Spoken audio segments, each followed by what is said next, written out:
Today is January 1st, 2026. It is 10:30 a.m. Alright, so I just did a video about Haiti. I just wanna do some recording and then I'm gonna just chill. I don't know when I'm gonna edit them. Alright, let's go on X. I just put this on the list. It's somewhere on the list.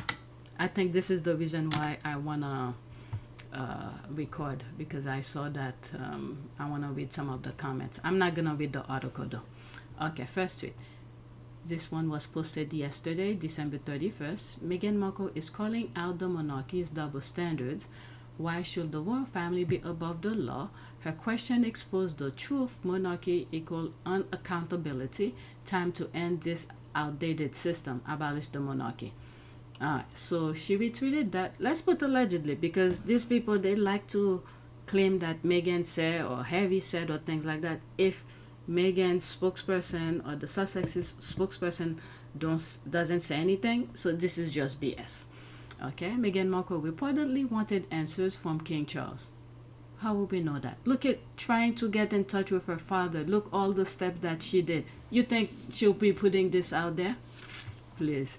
There's me here like an hour ago. Did Meghan or her spokesperson said that? Alright, no condition is permanent.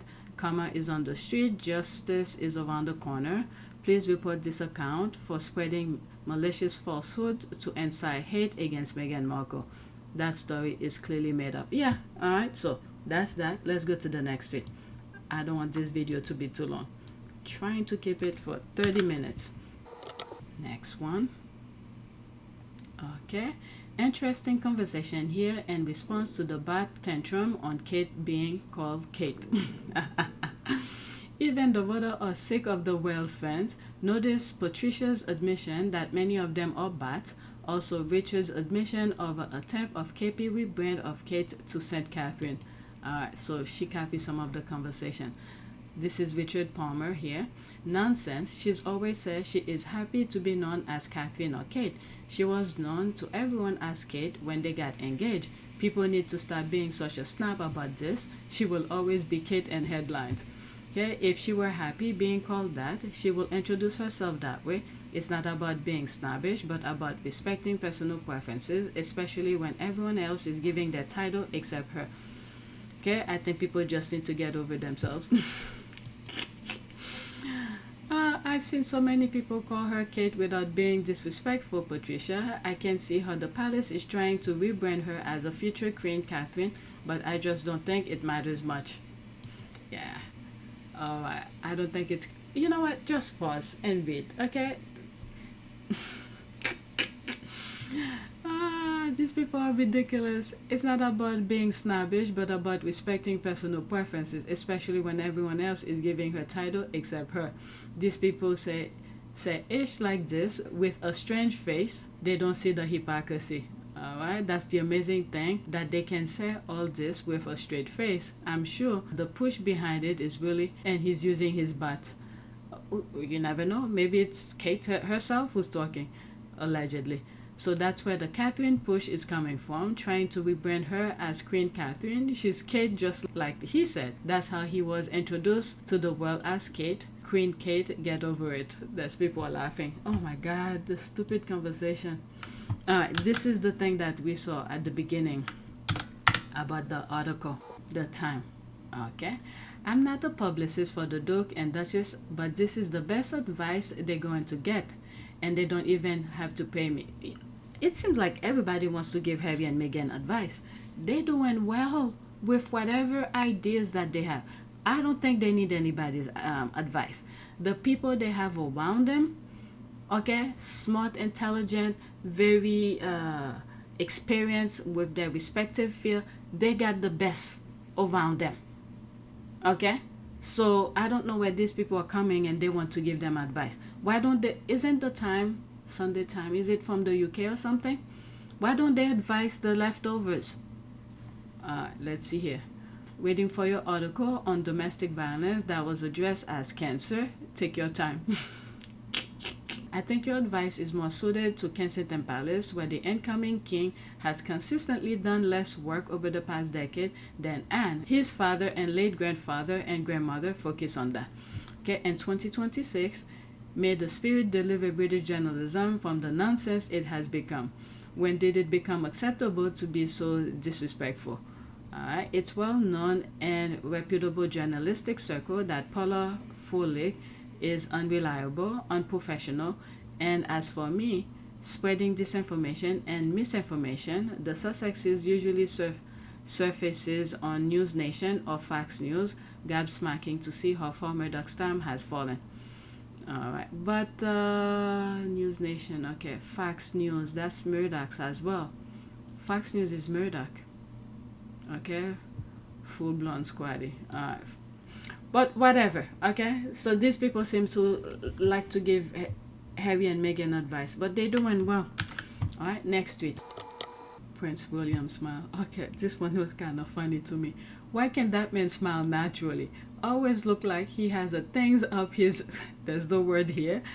He should shave his beard and stop trying to copy Harry. That face don't suit a beard. It's a squaggly mess that looks like a pathetic cat whiskers. His awkward, desperate presence is so weird. Yeah.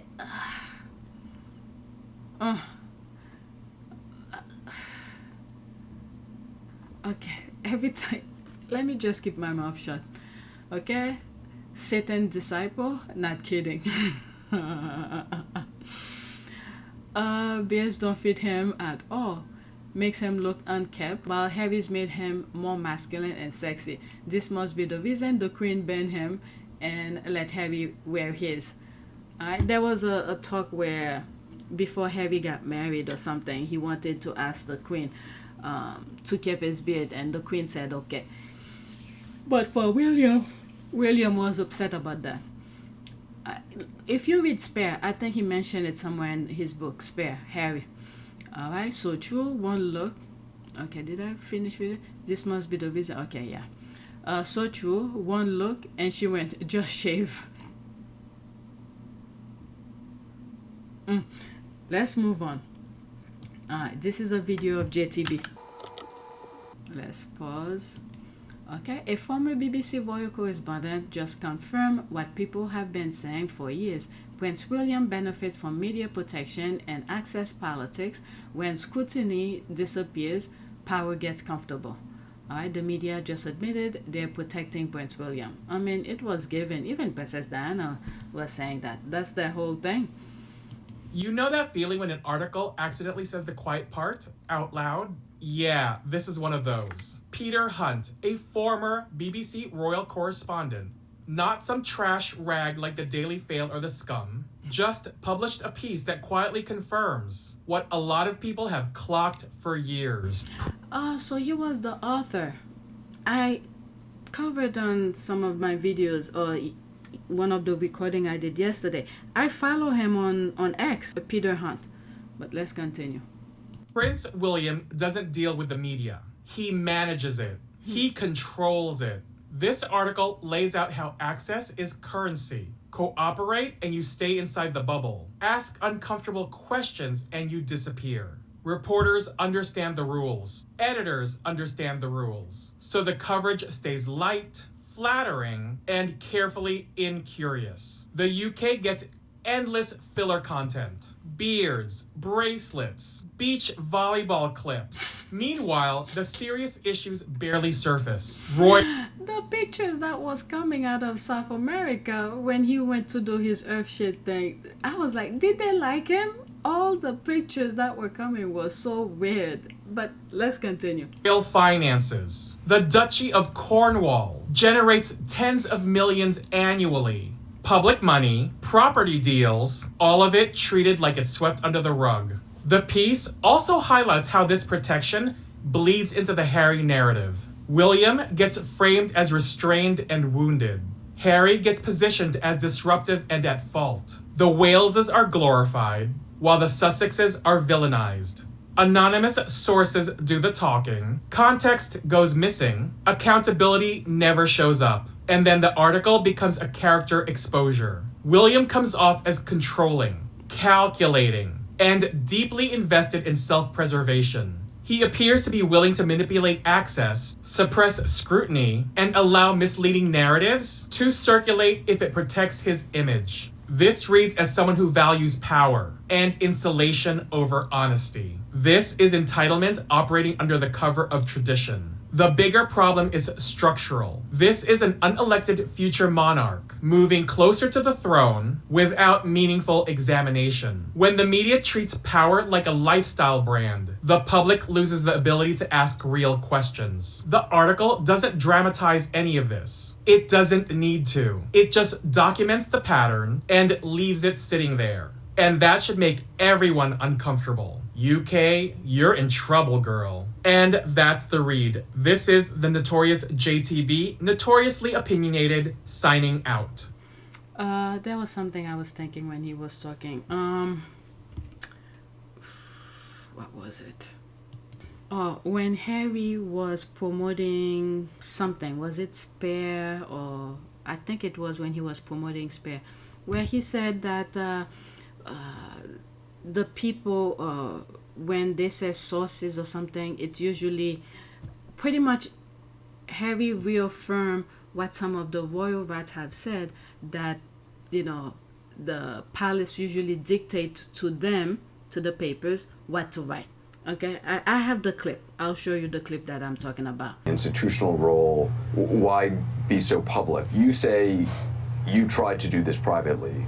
And every single time I've tried to do it privately, there have been briefings and leakings and planting of stories against me and my wife. You know, the family motto is never complain, never explain, but it's just a motto. And it doesn't really hold. There's a lot of complaining and a lot of explaining. Endless. Private, being done through leaks. Through leaks. They will feed or have a conversation with the correspondent, and that correspondent will literally be spoon-fed information and write the story, and in the bottom of it, they will say that they've reached out to Buckingham Palace for comment. But the whole story is Buckingham Palace commenting. So when we're being told for the last 6 years, we can't put a statement out to protect you, but you do it for other members of the family, there becomes a point when silence is betrayal. There was something else. This is why when I think of something, I have to pause the clip to say it. Now I forgot. It was two things. The one that I just mentioned and something else. But hopefully when I'm editing, I remember. Yeah, the toxic British media are also unwillingly the catalyst that will demolish the UK monarchy. Accountability matters. Folks are slowly but surely waking up in the UK. It takes but about 10% to 12% of the population to bring on a political governing system in any society. There's that. Jacob Rothschild, son by surrogate. Alright, so there's that. This quote encapsulates William Hype. Ignorance ally with power is the most ferocious enemy justice can have. James Baldwin. Let's move on to the next tweet. Alright, another TikTok video. Then, what is it? Prince Philip says something that it's the most ardent, their fan, the royalists, who probably will destroy the monarchy. I think the British monarchy is so strong, despite the fact that so many monarchies in Europe have died. I think the British are more liberal in their outlook, and I think instead of most of the monarchies in Europe were really destroyed by their greatest and most ardent supporters, most reactionary people who somehow or other tried to hold on to something without letting it develop. All right, next tweet. Let's keep it moving in 2026. Don't be distracted by what people say about you. Just keep focused and keep it moving. Take on example from HRH Meghan, the Duchess of Sussex, as ever. Take a listen. Let's see. Something better than a come up, and it is a keep going. The answer is yes. I will watch with love Meghan. I will watch the Meghan Markle's new Netflix. Absolutely. I will watch the show. I will buy the pots. I will buy the pans. I am in. There is something better than a come up, and it is the keep going. Some of us are distracted by people telling us that we can't. Some of us are discouraged by people telling us who it is that we are. This woman has twisted and turned, but never changed. I'm gonna do this thing. I wanna do this thing. I'd like to do this thing. I'm gonna try this thing. And instead of focusing on the come up, she's just keeping it moving. And for all of us that are getting lost in what people say about us, families and how they react to us. There's no bigger or stronger family than the royal family. And she just keeps it moving. She just keeps going. Don't worry about coming up. Just worry about keeping it moving. I'm looking forward to Meghan Markle's new show. I hope you are too. Let's keep it moving. Yeah. What was it? And I think they had a campaign going out this past December. And 2 of my past videos, I mentioned it, and I think it was a preemptive because they do not know what she has in store for 2026. So they started corrupting the mind to look at her in a negative way. But what it did, on the other hand, it make people wonder, why did she do wrong? Why are they comparing her with P. Diddy? This kind of thing. And then when I thought about it, and I was like, yep, that's a preemptive. Okay, for people who then know about her or whatever, the typical blueprint to mess up people's mind, to think of her in a negative way. But the thing is that, unlike how they try to pin Harry with Prince Andrew, majority of people stay quiet, and maybe little at a time people start talking against that narrative. But the UK had it going on for a very long time, pinning Prince Harry with Prince Andrew, or comparing or something like that. And then they try to do this with Meghan, with P. Diddy, and people who knows P. Diddy and the things that P. Diddy have done, and people were like, what did she do? What's the comparison? And all of that. And it backfired really quickly. And I think it brings some new set of eyes to look into Meghan, to find out, what did she do? Did she did something similar to what P. Diddy did? No, they couldn't find anything. So people start bashing the paper. All right, let's see here. Agree, that's an ad, and that's that. Let's go to the next one. I have 3 more on the list, and some of them are not about the Sussexes. Let me pause. Okay, I love them. The best thing Prince Harry ever did for himself and his wife Meghan was leaving, telling her, pack your bags, we are leaving, and choosing all out when they are told it's all in or all out. I'm 100% sure the leftovers regret that today, dumb clowns. Okay, correction. I always have to make that correction. It was William who kicked them out. The palace, the institution, the royal family did not. Let me exclude the Queen from that, okay? But the others who were around Harry, they wanted the all out or all in. When Harry wanted to do the 50-50, they chose the all out for him, and Harry then fight them with it. Began to address Granny about the 5 options. Your Majesty, you've seen the 5 options? Yes, she said. We all had. They'd been emailed to us. 5 different ways of proceeding. Option 1 was continuance of the status quo. Meg and I don't leave. Everyone tries to go back to normal. Option 5 was full severance. No royal role, no working for Granny, and total loss of security. Option 3 was somewhere in between. A compromise, closest to what we'd originally proposed. I told everyone assembled that, above all, I was desperate to keep security. That was what worried me most, my family's physical safety. I wanted to prevent a repeat of history, another untimely death like the one that had rocked this family to its core 23 years earlier, and from which we were still trying to recover. I'd consulted with several palace veterans, people who knew the inner workings of the monarchy and its history, and they all said option 3 was best for all parties. Meg and I living elsewhere part of the year, continuing our work, retaining security, returning to Britain for charities, ceremonies, events. Sensible solution, these palace veterans said, and eminently doable. But the family, of course, pushed me to take option 1. Barring that, they would only accept option 5. We discussed the 5 options for nearly an hour. At last, the bee got up and went round the table, handing out a draft of a statement the palace would soon be releasing, announcing implementation of option 5. Wait, I'm confused. You've already drafted a statement? Before any discussion? Announcing option 5? In other words, the fix was in this whole time? This summit was just for show? No answer. Maybe he did because he wanted to edit it, put the 50, and that's how the printer issue came about. And this is why I say we need to thank William for this. Or whoever, or what is it? I think he hired Simon Case to put it in writing. Okay? And Harry and Meghan wanted to make sure it was done properly, so later on they don't change their mind and want them to come and say, oh, that's not what I said, that's not this, that's not that. So it was in writing, and Harry and Meghan made sure it was done properly. So in conclusion, if you'd had the support, you'd still be there?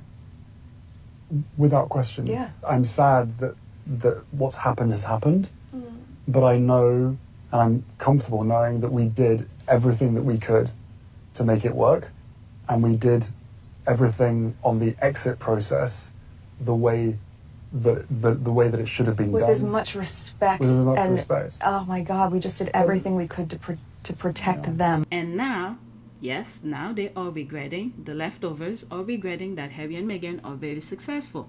And every eye's on them and a positive thing. We need to keep on praying for them, because those leftovers, when they see the people that they hate have a positive coverage, they do not like it. Okay? They do not like it, so we need to keep on praying for them. As I'm saying this, I'm thinking of AJ. All right? So now that Harry and Meghan have contracts with many different people we probably will never know. Okay?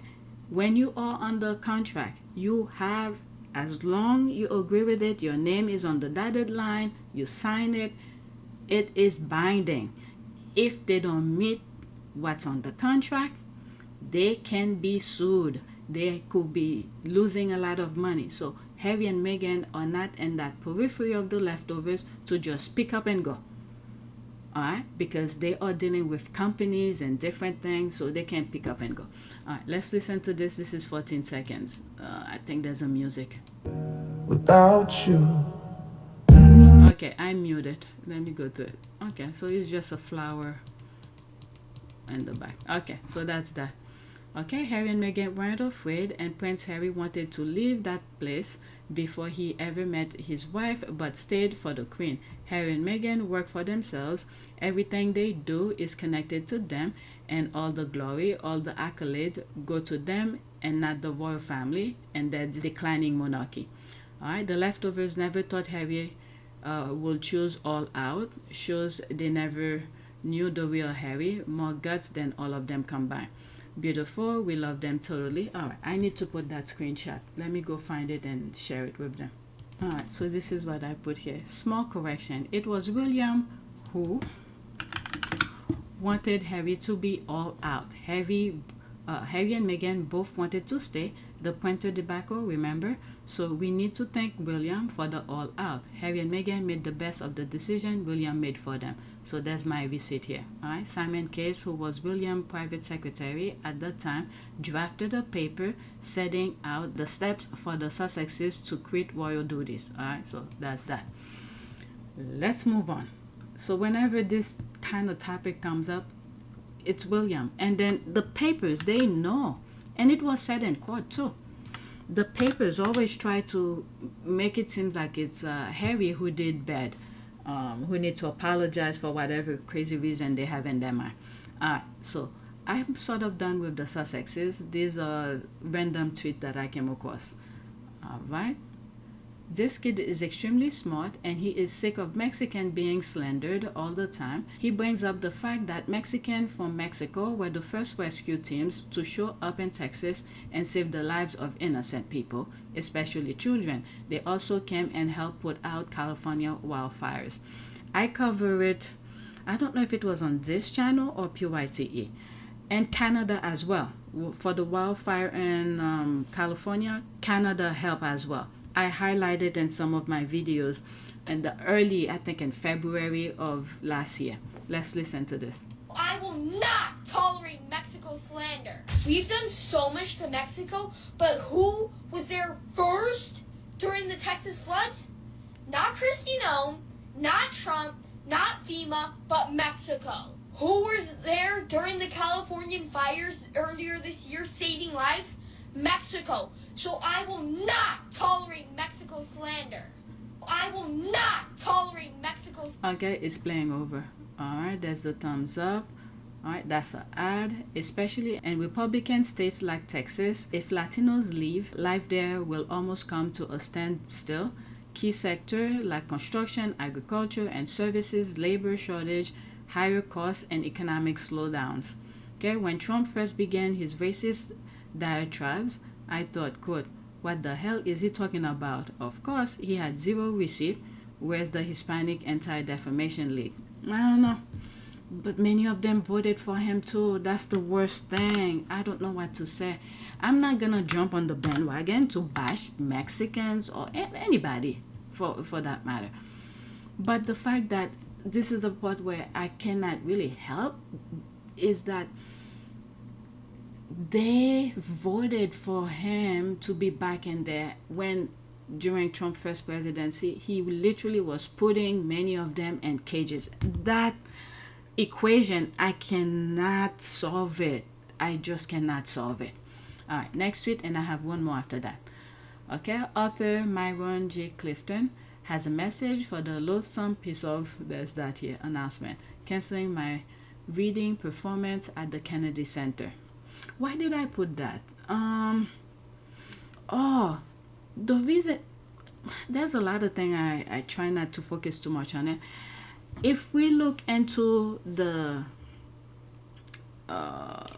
Kennedy Center debacle that Trump is trying to do, well, not trying to, he did. He put his name on it, and people, the board members, okay, I think I wanted to focus on the board members of the Kennedy Center, how they act toward to preserve, they're trying to preserve what the Kennedy Center is all about. And it crossed my mind to think about Center Valley. For some reason, I don't know why. But I need to look more deeper into it because it seems like, I don't know, Trump probably not gonna create his own, library, because he's too cheap. He doesn't want to spend money to create his own library.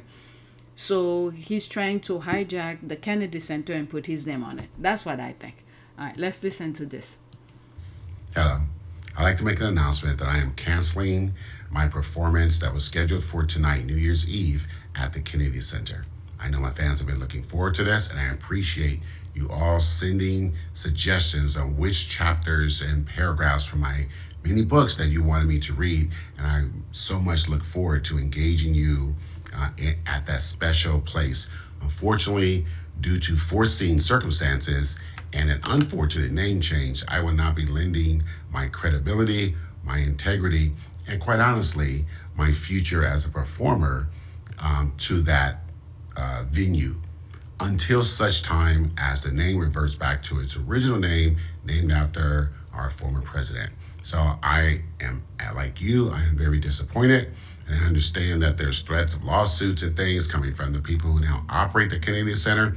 And to that, I just say, bring it on. So I love being a writer and an author, and truly the pen is mightier than the sword. So if you want to test me in that way, you come right ahead and do it. So to my faithful friends and readers and buyers and reviewers and editors, I want to thank you for your support all year. And I look forward to engaging you next year at an undisclosed location that I will soon announce. Thank you, and Happy New Year. He's a squatty. He has shown, I think I've shared some of his TikTok videos about Meghan's product and things like that. That's that. This is my last one. This one is kind of funny. It has to do with cats. Let me pause. Okay, nothing like it. Alright, it says it. Me and my cat on my day off solving an unsolved murder from the 80s. 100% accurate. Let's watch. In 1996, two young boys fishing in an Ohio lake found what looked like a human skull. All of its teeth were missing, and markings on the skull told... Is the relax on their day off, they're just sitting watching TV. That's it. I think I saw some people posting that thing. Yeah, we agree. There's the cat just sitting watching TV. Alright, so that is it. So please take a moment to subscribe, like, and share. If you want to support this channel, there's a PayPal link and a Cash App link in the description. You could donate. Those who have donated, thank you. May God help us all around the world, give us strength, health, prosperity, and may we fulfill our endeavor, whatever project we have. That's it. Health and safety. Thank you for watching.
It is a great privilege to be with all of you today.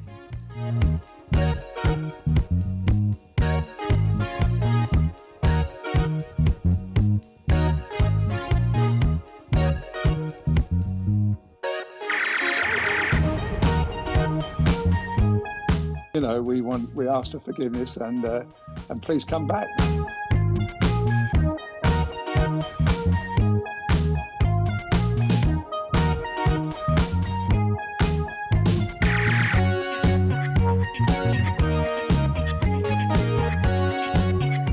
As you saw me find the love and happiness that I'd hoped for all my life.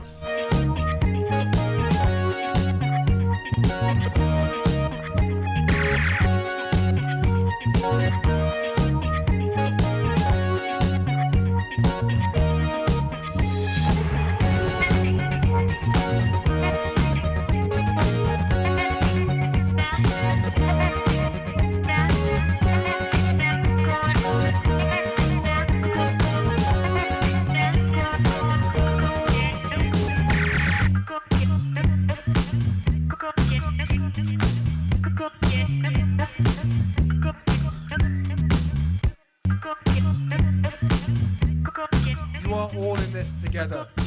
And if I may speak personally, we are all in this together. Because asking for help was one of the best decisions that I ever made. You will be continually amazed how life changes for the better